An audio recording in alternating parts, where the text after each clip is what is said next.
After showing himself as one of the brightest shining stars in the preseason, should the Denver Broncos consider trading their backup quarterback in Jarrett Stidham? And with NFL caliber depth at multiple position groups across this Broncos roster, can Sean Payton afford to keep more than 3 running backs in that room in 2025?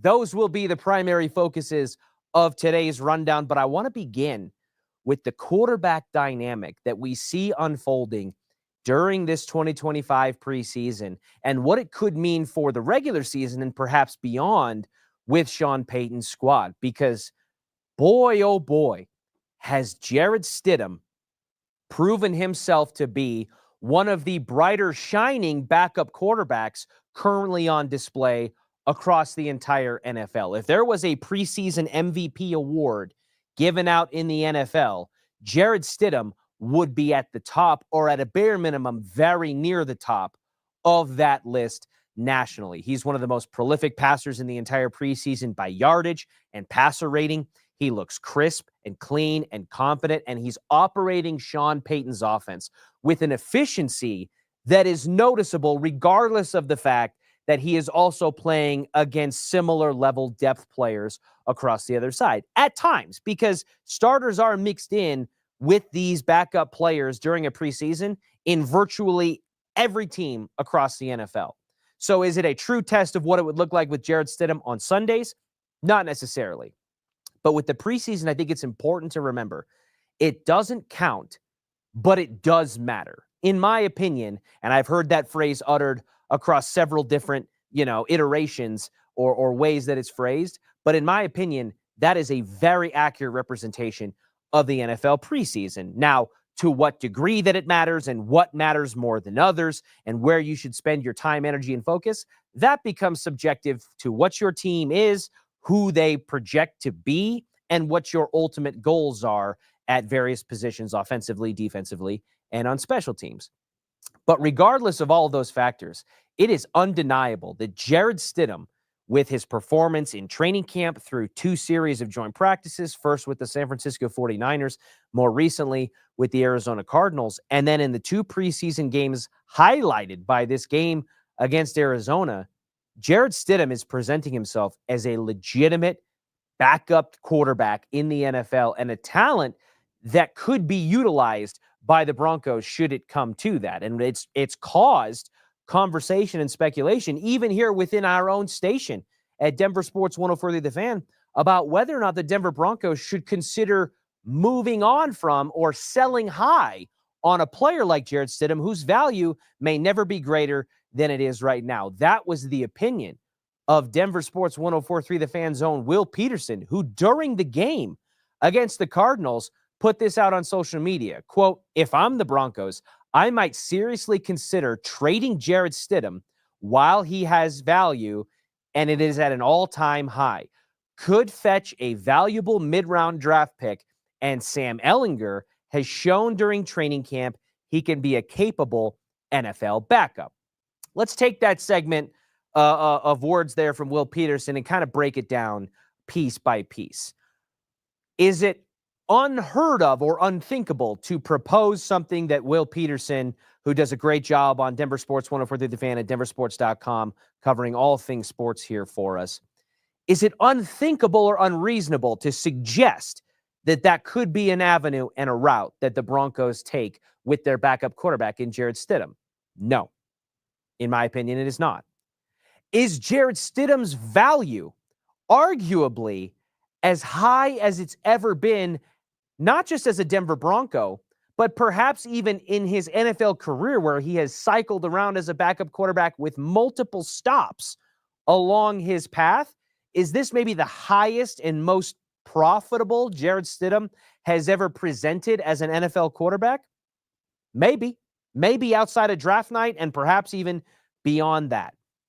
Is quarterback the most important position in football and thusly could command a higher price than other players who are in similar positions to Jarrett Stidham, where they may not have a spot on a 53-man roster if it doesn't make sense here, but could play elsewhere? Sure. Now, I don't think that is the case for Jarrett Stidham. I think part of the reason why you're seeing what we are seeing from Jarrett Stidham in this preseason and during training camp 2025 is that he knows exactly where he stands on this team. Let's not forget, he was handpicked by Sean Payton when Sean Payton first got here to Denver to be the backup quarterback. That was one of the early signings that Sean Payton made as head coach of the Denver Broncos. But he's not going to, in any reasonable measure, be a threat to supplant Bo Nix as the starting quarterback of the Denver Broncos. He's not. The draft status and the investment in Bo Nix suggests that, and Bo Nix's wild card playoff appearance, breaking a streak of losing seasons and postseason appearances for the Denver Broncos that span nearly a decade, would show that things are not trending in that direction, nor should they, in any reasonable measure. But he's also not Sam Ehlinger. He's also not somebody who's brought in on a back-end potential emergency quarterback level player. He's a capable, competent, and confident backup quarterback in the NFL. And with that comes a little bit of exhale, right? I'm not clawing and fighting tooth and fingernail to try to make an NFL roster. I am paid like a backup quarterback. I have shown investment from my head coach and my value within the system, and it is reciprocated or resonated with the organization, and that is true because I think Sean Payton genuinely likes and values Jarrett Stidham as someone who can run his offense. And so I'm not maybe fighting for a starting job, but I'm not fighting for a roster spot either. And I think that the security and the comfortability, even if it may not be who Jarrett Stidham as a competitor feels he should be or where he feels he should be, it allows you to just let loose, play free, and rip it. Because if ultimately unless you just go completely nuclear and it's just so awful that you can't even look, his status on the team is cemented. And the concept of trading Jarrett Stidham, on the second part of Will Peterson's caption there, where he said that Sam Ehlinger has proven to be a capable backup, has he? I mean, what of note has Sam Ehlinger proven that he can do at the NFL level when tossed into actual game action? Has he had maybe a flash here or a moment there during training camp when we've been out there covering things head to toe? Sure, maybe. I mean, he's an NFL caliber quarterback, at least in some capacity, to exist on a roster, of course. But I don't think that you just get rid of Jarrett Stidham and suddenly Sam Ehlinger gives you the same or close enough to what you were getting from Jarrett Stidham that you would be comfortable moving on from that. There's a 100% injury rate in the NFL. If Bo Nix had to miss a month of the season, and we would knock on whatever wooden surface is nearest you that doesn't happen, I think Jarrett Stidham could reasonably, depending on when the stretch of games occurs during the season and who they might be up against, I think it's not unreasonable to say Jarrett Stidham could go 2-2 or maybe even 3-1, holding down the fort for Bo Nix. Can anyone really say that about Sam Ehlinger, who just got here this past offseason? And maybe you couldn't have even said that about Zach Wilson the year before. So I don't think that trading Jarrett Stidham, regardless of how well he's shown in the preseason, is a wise move for the Denver Broncos, because while backup quarterback is maybe the backup position that gets the least amount of play among second stringers in the NFL, the value and importance of what it means to your team if that person is called upon can be significant. The Denver Broncos don't reach the mountaintop in Super Bowl 50 without Brock Osweiler. They don't do it.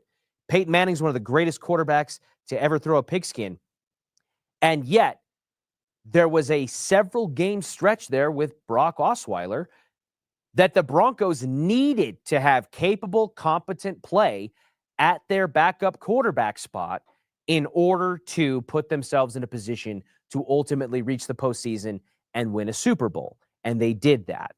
And so the more weight and aspiration that you have as an NFL franchise, the more important and valuable I actually believe the backup quarterback position becomes. And if the Denver Broncos fancy themselves as not just postseason contenders, but somebody that can win the AFC West for the first time in a significant stretch of time and break up the monotony of the Chiefs dynasty and get out of the wild card round to be a divisional and or AFC champion contending team, then Jarrett Stidham showing what he has shown in this preseason should be something that, while you are thrilled with, you are also not looking for and excited about ways to push it out the door. Because I promise, at some point, depth is going to be challenged, even at the quarterback position. Bo Nix played through multiple injuries last season and was fortunate to be able to do so and tough enough to stomach that challenge. But sometimes that challenge is out of Bo Nix's hands, who I'm sure would want to play through any level of injury if he felt like he could stand on 2 feet under center and snap a football. I just don't think that Jarrett Stidham's promising and somewhat surprising to this degree efficient preseason should be a calling card for George and Sean Payton to try to push that out the door, because the end goal for the Broncos has enough that would warrant keeping quality depth even at the quarterback position where it may not get as much run as everywhere else.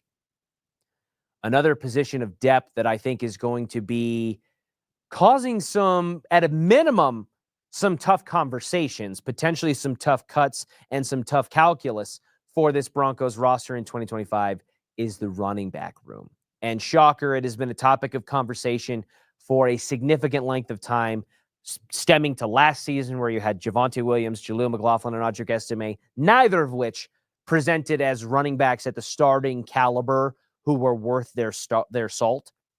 And now heading into 2025, where it's not so much about who's going to be doing the bulk of the workload between J.K. Dobbins and R.J. Harvey. They, at a minimum, have a 1A, 1B co-starter type of vibe early on that we could see one or the other pull away and absorb more carries for various reasons. But it actually comes down to the back end of that room, specifically with the RB3 or perhaps even the RB4, as Sean Payton on the pregame show for this past weekend's game against the Arizona Cardinals hinted that a handful of his running backs were competing for the RB3 and RB4 spot. And you might hear that and say, well, yeah, okay, everybody's competing and you're slotting on it, but why would you need to bring up the RB4 position on your roster if you weren't at least entertaining the idea of carrying 4 running backs on the roster? Because if it was really just down to who's going to be the third fiddle to JK and RJ, then that changes the way I think you would phrase that and approach that particular question. And Sean Payton has been asked about carrying 4 running backs on the roster and how that might impact the calculus of team building and the dynamic that he's trying to put together. And I thought his answer was, even though slightly vague, also somewhat transparent. He said, we talk about the third quarterback, the fourth tailback. We talk about, do you get to the game with 6 wide receivers?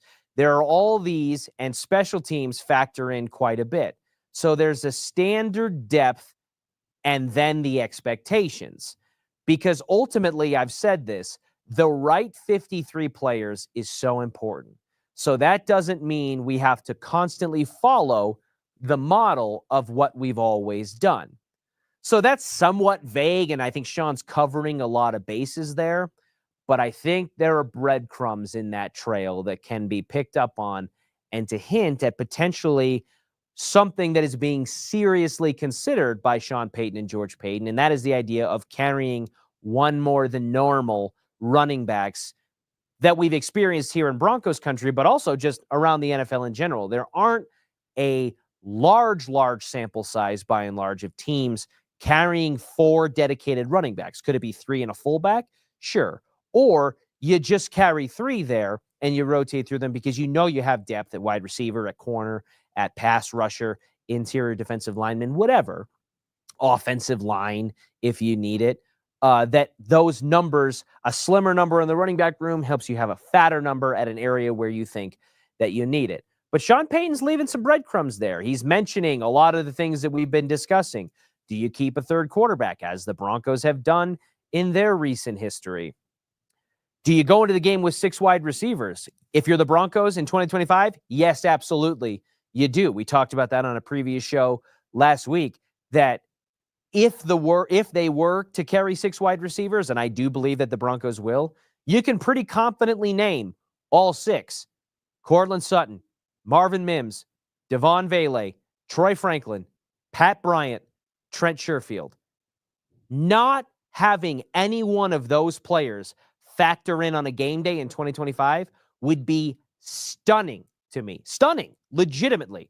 They brought in Trent Sherfield in free agency, and while it was initially labeled that he was the special teams demon, the core 4 special teamer who was going to replace the productive abilities of like a Traymon Smith in that regard, and don't look too much into his receiving ability and all that, throughout training camp and these preseason games, he's shown to be, at a minimum, a pretty damn good wide receiver, a capable wide receiver in an NFL offense. And I expect that to translate into 2025. Troy Franklin is a draft pick from a year ago who is emerging as a legitimate potential candidate at the wide receiver 2 position, who Sean Payton is using in multiple spots. Marvin Mims, your all-pro returner on special teams, who's also capable of putting north of 700 yards in the receiving game and close to 50 receptions as a receiver. He's not going anywhere. Devon Vele, yes, he was a 7th-round pick, but as Zach Bai has often pointed out, from a 7th-round pick perspective nationally around the league, what he was able to produce and the skill set that he embodies is rare and something that continues to progress and develop into 2025. And then, yeah, that 3rd-rounder named Pat Bryant, who has played with a savviness and a smoothness thus far in training camp and in the preseason, that with some molding and some fine-tuning on some of the finer elements of the receiver position, looks like someone who could genuinely blossom as a multi-year player here for the Broncos. So all of that to say 6 wide receivers are going to make this team. So can 6 wide receivers and also 4 running backs make this team? Sean Payton is clearly, at a minimum, leaving the door open. So what does that look like? You've got JK and RJ as your unquestioned 1-2 punch. You've also got an incumbent semi-starter from last year in Jaleel McLaughlin, who is at a minimum in a heated battle with Tyler Bidet, another player from previous seasons who presents a similar skill set to be that RB3 spot. But in a perfect world, would you like to carry both? Or would it even feel beneficial to do that? Are the skill sets of Jaleel McLaughlin and Tyler Bidet that much different that you would warrant bucking tradition and carrying a 4th running back on a roster where you already know, in my opinion, you're going to carry 6 wide receivers, where you may want to carry a 3rd quarterback, although I don't necessarily think that's a direction they need to go this particular season.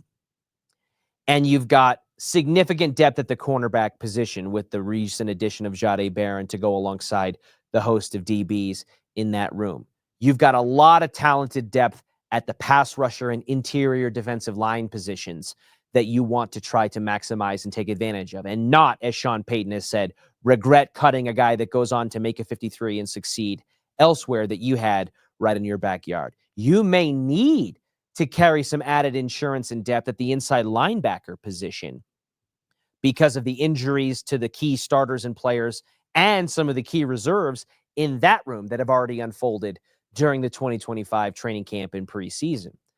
So in my opinion, I don't think you can carry 6 wide receivers and 4 running backs while also maintaining the proper balance and depth with the other position groups around the roster and the key reserves that are emerging at some of those positions, especially on the defensive side of the ball. Nor do I think that the skill sets of Jaleel McLaughlin and Tyler Bidet, both with their versatility to play on special teams, their opportunities to produce well in the run and the pass game, and their ability to exist as pass protectors, is similar enough that you have to try to wedge both of them onto the roster. And as I've stated a handful of times, I think Tyler Bidet wins that checklist battle with Jaleel McLaughlin And so I think I guess I wouldn't be surprised, but I don't know that it's the wisest decision through my eyes, given the depth that you're going to have in a necessary capacity at wide receiver and all those other positions I just mentioned, to do all of that and carry a fourth running back while also potentially juggling the Michael Burton / newly re-signed Adam Prentice factor at fullback as well. You can't have everything. And I think on the list of prioritizing what you want the most, a fourth running back on the roster does not succeed or supersede some of the depth of those other positions like wide receiver, cornerback, pass rusher, and interior defensive lineman. That's just my 2 cents on it. Sean Payton and George Payton may feel totally different about it. And the great thing is, we're going to find out exactly how they feel in the very near future as the end of the preseason is on the horizon with one more final game against Sean Payton's former home in New Orleans with the Saints, where we will see some action from the starters, which is not common, traditionally speaking, for a final preseason game, whether it was the third or the formerly fourth preseason game at the NFL level. And very quickly after that will come a flurry of roster transactions, additions, subtractions, substitutions, and any other kind of mathematical process that you want to cram into it as we narrow this team down from the number of players it is now to 53 and a game day 48. And we will be here to chronicle it all for you on Denver Sports 104.3 The Fan, from Stokely and Evans with Mark Schlereth, waking you up every morning, to Dover and Cecil, getting you through your lunch break and that midday lull that I know myself has experienced in recent weeks, and then taking that drive home with none other than Zach By and Philip Lindsay, and Denver Sports Tonight with the rotating crew of fantastic hosts and digital talent that we have in that regard as well. And the digital talent, with everything that they're producing at DenverSports.com, all of the written content about the Broncos, Nuggets, Avs, even the Rockies, and now Buffs and Rams, plus the unbelievable archive of video content on DenverSports.com's new Watch Center, where you can watch everything from live shows like here on the Rundown or Denver Sports Daily, and clips and highlights from all of those, and Orange and Blue Today, to some of the best and brightest highlighted moments from all of our radio programs, all in one space, an endless library almost of content. You don't have enough time in your day to consume it all, but I challenge myself, and I certainly could challenge you to try. We will be back tomorrow at noon to catch you down with all the latest on all things Denver sports here on The Rundown.